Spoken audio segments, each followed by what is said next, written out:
আমরাও যদি ওই এক আবু তালেবের মতো হুঙ্কার ছুটতে পারতাম। হুঙ্কারের নমুনা তো বহুতই আছে, সিদ্দিক আকবরের হুঙ্কারও তো আছে, আয়ান বসুদ্দিন ও আনা হাই।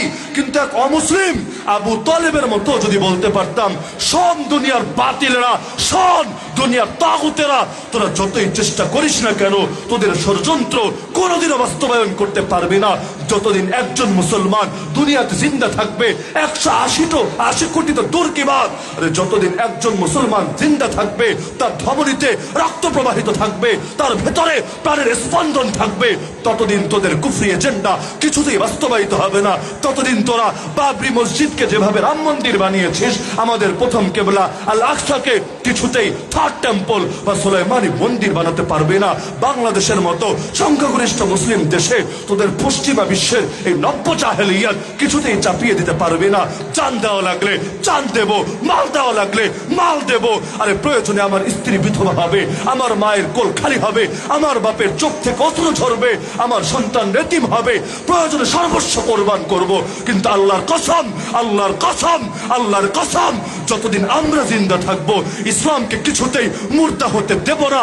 ইসলাম রক্ষার জন্য প্রয়োজন জান দেব, কিন্তু কোনো কিছুর বিনিময়ে ইসলামকে মরতে দেব না, দেব না, দেব না।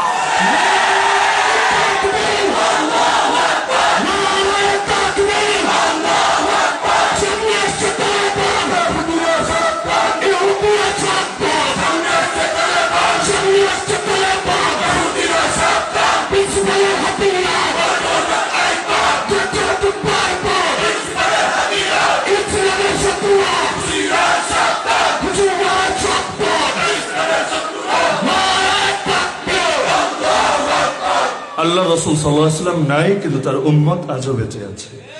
খাইবার খাইবার ইয়া ইয়াহুদ, জৈশ মুহাম্মদ সাউফা ইয়াউদ। প্রিন্সিপাল হাবিবুর রহমান রহমাতুল্লাহ আলাইহি নাই, কিন্তু তার জানিশিনরা আজও জিন্দা আছে।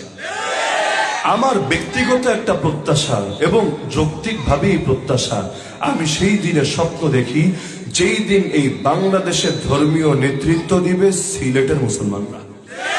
কারণ ইতিপূর্বে এমন অনেক আন্দোলনের সূচনা এখান থেকে হয়েছে, সফলতাও এসেছে, যেটা বলতে চাইলে আরে কয়েক ঘন্টা সময় লাগবে, তবুও বলে শেষ করা যাবে না। হ্যাঁ, এখন আমাদের আকাবিররা নাই, এটা সহি, তাদের জানেশিনরা তো আছে, তাদের রক্তে এখনো তাদের মতোই দুর্বার আগুন জ্বলে। আরে রক্ত তো প্রতারণা করে না। সুতরাং আমরাও সেদিনের স্বপ্ন দেখি যেদিন গোটা দেশে বিপ্লব হবে এবং তার প্রথম সারিতে এই অঞ্চলের মুসলমানরাই থাকবে। শাহজালালের হাতিয়ার, প্রিন্সিপালের হাতিয়ার এত সহজে থামবে না, থামতে পারে না।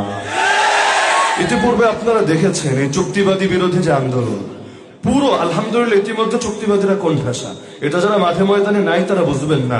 সারা দেশে দেশে আপনারা গিয়ে ওদের হালত দেখলে, আরে না পারে কাঁদতে, না পারে সইতে, একুলো গেছে, ওকুলো গেছে।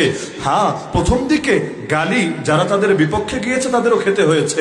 এই পরিমাণ গালি যত ভাত হয়তো জীবনে খায় নাই, কিন্তু সবরে মেওয়া ফলে না, কেউ কেউ আবার বলে লেওয়া ফলে। যাই হোক, মেওয়া ফলুক আর লেওয়া ফলুক, তো এখন সবরের প্রতিদান কিন্তু আলহামদুলিল্লাহ সামনে এসেছে। চুক্তিবাদীরা ইতিমধ্যেই সিলেটে কোণঠাসা হয়ে গেছে। এটা তো একটা নমুনা মাত্র, আমাদের অঙ্গনের ছোট্ট একটা নমুনা। তো যদি নিজেদের ব্যাপারেই এতটা সেন্সিটিভ আর কঠোর হতে পারে, এতটা রক্ষণশীল আচরণ প্রকাশ করতে পারে, বাতিলের ব্যাপারে কতটা কঠোর হতে পারে বোঝার সময় এখনই এসেছে। সুতরাং দমে যাবেন না, থেমে যাবেন না। আপনাদেরকে আগামী পৃথিবীর হাল ধরতে হবে। ময়দানে সৈনিক বহুত থাকে, সেনাপতি কম থাকে, কিন্তু সেনাপতি ছাড়া লড়াই হয় না।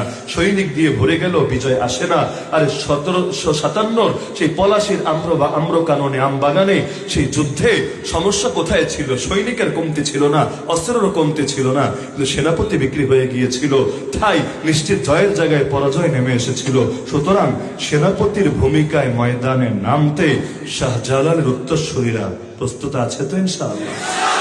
এজন্য শুরুতে আমি খুতবায় পড়েছি, নাহনুল্লাযীনা বায়াউ মুহাম্মাদা আলাল জিহাদি মা বাকিনা আবাদা ফানা ফিল্লাহ কি তেহ মে बका का राज मुज़मर है, जिसे मरना नहीं आता उसे जीना नहीं आता, वमा अलैना इल्लल बलागुल मुबीन।